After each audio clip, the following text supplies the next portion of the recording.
बात वाजिब हो अगर कहने की कोशिश कीजिए, रोशनी कम हो अगर जलने की कोशिश कीजिए। राइजिंग बिहार में आज हमारे साथ एक गज़लकार हैं जो कि जहानाबाद के रहने वाले हैं। आज उनसे हम कुछ बातें करते हैं कि साहित्यकार या गज़लकार ये कैसे बन गए कुछ ही दिनों में। जी बताइए सर। जी बहुत बहुत शुक्रिया सभी राइजिंग बिहार के दर्शकों को, श्रोताओं को। गज़लकार सागर आनंद नाग नमस्यम करते हैं और साहित्य से जुड़ाव होने का कारण है कि यह गुण लोग कहते हैं कि जन्मजात होता है, तो स्वाभाविक है कि वो गुण लेकर आदमी जन्म के साथ आता है और बाद में परिस्थितियां होती हैं, परिस्थितियों के अनुसार ज्ञान को आदमी। सर सबसे पहले एक आप परिचय दे दीजिए। जहानाबाद निवासी हूँ मैं। जहानाबाद छोटा शहर कह सकते हैं। अभी पटना की तरह, दिल्ली की तरह महानगर नहीं है, वहाँ मैं रहता हूँ। हमारी पढ़ाई लिखाई कई जगहों पे हुई, दिल्ली से लेकर मुंबई तक, और पिताजी बिजनेसमैन रहे। और यह जो साहित्य का गुण है जिसको मैं आज बातें कर रहा हूँ, तो हमारी कहीं ना कहीं सौतेली माँ की देन है कि उनके गुण को मैं धारण करके रखता हूँ।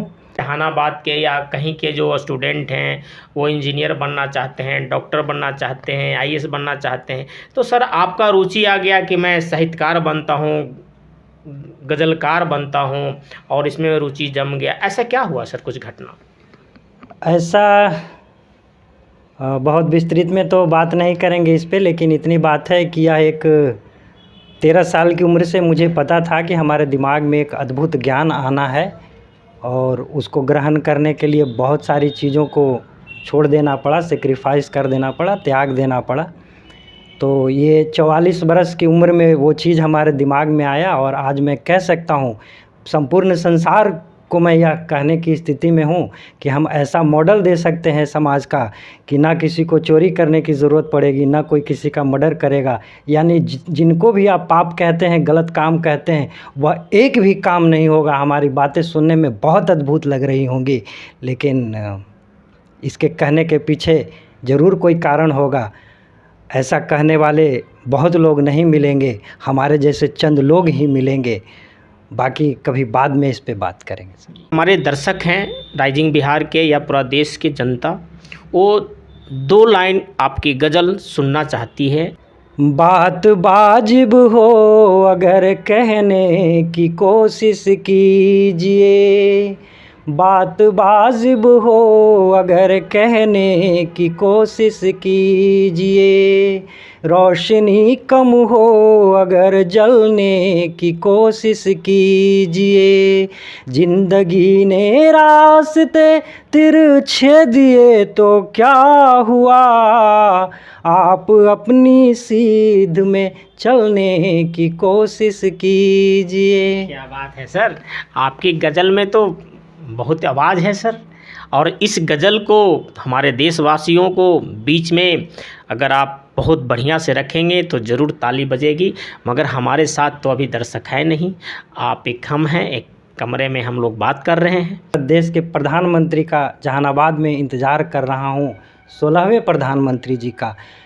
कुछ ऐसा संदेश है जो मैं किसी से शेयर नहीं कर सकता, सिर्फ उन्हीं को बता सकता हूँ। और यह अद्भुत ज्ञान है, नागनूर का ज्ञान जिसको कहते हैं। जैसा कि कई बातें हुई हैं नागनूर के बारे में आपसे, तो दुनिया का यह अद्भुत ज्ञान है। यानी कि जो आप मांगेंगे वो ज्ञान आपके दिमाग में आ जाएगा, मांगने वाला होना चाहिए। जैसे आप यूट्यूब सुनते होंगे तो बहुत सारे मोटिवेशनल गुरु होते हैं, वो अफर्मेशन, यूनिवर्स अफर्मेशन की बात करते हैं कि आप जो सोचेंगे वही। तो ऐसा भी होता है कि जो लोग गलत सोच रहे होंगे उनका भी एग्जीक्यूशन हो रहा होगा। हम अगर अच्छा सोच रहे हैं तो हमारे दिमाग में अच्छे का संदेश आ रहा है। तो बातचीत के क्रम में इसको कितना कहा जा सकता है, नागनूर के पन्ने एक दिन देश पढ़ेंगे। हम यही संदेश नहीं कहेंगे, ये अपील कहेंगे कि जितने भी अच्छे अच्छे प्रकाशक हैं वो हमारे पास आएँ, नागनूर का पन्ना ले जाएं, छापें। दुनिया लोग पढ़ेगी, उससे लाभान्वित होगी। उन पन्नों को पढ़ने के बाद उनकी बुद्धि अगर 7% की वृद्धि से नहीं भागने लगी तो फिर हमारा नागनूर होना बेकार हो जाएगा। संसार में ऐसा कोई नहीं कहेगा, मैं कह रहा हूँ इसलिए कि हमारे पास वो गुण है। साहित्यकार और गज़लकार दोनों में क्या क्या अंतर होती है सर? जी, अंतर कुछ नहीं है। साहित्य जब कहते हैं तो समग्रता का बोध होता है। कविता, कहानी, गद्य, पद, जितने भी तरीके की विधाएं होती हैं सब समाहित होती हैं। जब हम गज़लकार कहते हैं तो स्पेशलाइजेशन की बात होती है कि गज़लों पर ज़्यादा हम स्पेशलाइज हैं। जैसे डॉक्टर होते हैं, कोई बच्चे का डॉक्टर है, कोई फिजिशियन है, कोई हड्डी का है, तो कोई जनरल फिजिशियन है, तो बस उतना ही स्पेशलाइजेशन की बात होती है। तो अपने को गज़लकार कहता हूँ तो गज़लों पर स्पेशलाइजेशन है। सर फिर एक गज़ल गुनगुना दीजिए, छोटा सा 2 लाइन। जुबां खामोश है तो है नज़र से बात करने दो, जुबां खामोश है तो है नज़र से बात करने दो, इधर बंदिश अगर है तो उधर से बात करने दो, इधर बंदिश अगर है तो उधर से बात करने दो, कभी तो मिल ही जाएगी कहीं मंजिल मुरादों की, कहीं तो मिल ही जाएगी कभी मंजिल मुरादों की, कहाँ मंजिल मुकर्रर है सफ़र से बात करने दो। देश के प्रधानमंत्री जी से मुझे 5 मिनट का मुलाकात हो जाए तो मैं कुछ उनसे संदेश या कुछ बात मैं रखना चाहता हूँ। तो देश के प्रधानमंत्री जी से आप आग्रह कर सकते हैं मेरे चैनल के माध्यम से कि अगर कभी बिहार आएँ तो 5 मिनट का समय आपको दे सकें।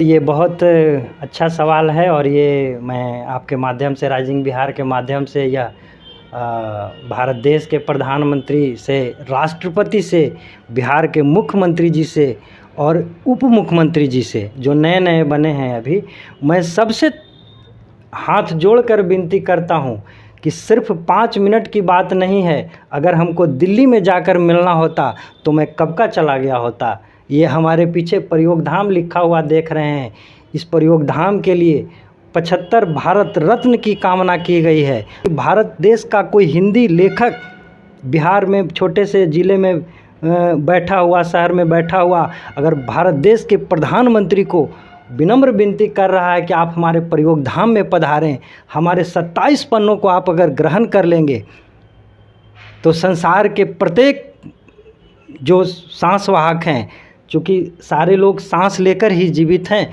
सांस के बाद कुछ नहीं बचता, उनकी बुद्धियों में एक तीव्रता आ जाएगी।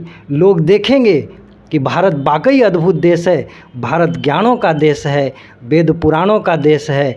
हमारे देश में क्या नहीं है। धर्म ग्रंथों को जितना हम गाली गलौज अपशब्द कहने में लगाते हैं, उनका सम्यक अध्ययन किया जाए तो नागनूर जैसा ज्ञान पैदा हो सकता है। हम अभी जीवित हैं, भारत देश के प्रधानमंत्री का हम इंतज़ार कर रहे हैं।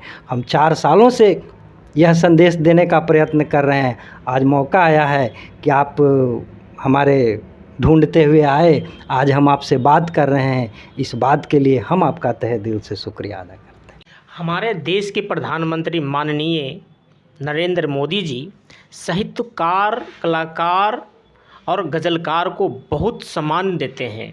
आप उनसे क्या कहना चाहते हैं? उनसे अंत में यही कहना चाहूँगा कि हमारे पास हमने 3 साल के प्रयोग में सांस बंद करके कथा लिखनी होती है, तो इसमें 18,000 पन्ने हमें नहीं रखने थे। तय समय के बाद 3 साल के अंदर हम उन तक बात नहीं पहुंचा पाए, तो उसको नहीं रखना था तो हटा दिए। अभी भी हमारे प्रयोग धाम में बहुत सारे पन्ने हैं और अद्भुत पन्ने हैं। उन पन्नों को पढ़ने के बाद लगेगा कि आपके दिमाग में सारा कुछ ना पहले से पता होने लगेगा। जिन पलों को आप और हम नहीं जान पाते, तो बहुत कुछ ऐसा मिलेगा कि दुनिया की बुद्धि तीव्रता आ जाएगी, पवित्रता आ जाएगी। माने अद्भुत ज्ञान है। इसके बारे में माइक पर कितना कहा जाए, पढ़ने की चीज़ होती है। हम अगर भारत देश के प्रधानमंत्री को अपील लगा रहे हैं तो हमारी पवित्रता यहीं से लगनी चाहिए कि दूसरा कोई कलमकार ऐसा देश में नहीं कह रहा होगा। सर 2 लाइन और कुछ गज़ल हो आपके पास तो गुनगुना दीजिए। आंसू आंसू धार अटल है, पलकों की दीवार अटल है। कान्हा के आंसू आंसू धार अटल है, पलकों की दीवार अटल है। राधा के चेहरे पर जैसे कान्हा का श्रृंगार अटल है। जीवन खेल तमाशा है तो जीत अटल है, हार अटल है। आंसू आंसू धार अटल है, पलकों की दीवार अटल है। और इन पंक्तियों के साथ मैं अपने प्रिय प्रधानमंत्री और प्रिय हृदय कवि अटल बिहारी वाजपेयी जी को नमन कर रहा हूँ। आज हमारे साथ जहानाबाद की धरती से एक अच्छे कलाकार, साहित्यकार और गज़लकार से मुलाकात हुई और इनको सिर्फ एक अनुरोध है, आग्रह है कि देश के प्रधानमंत्री माननीय नरेंद्र मोदी जी 5 मिनट के इन्हें समय मौका दे मिलने के लिए। आकाश कुमार, राइजिंग बिहार।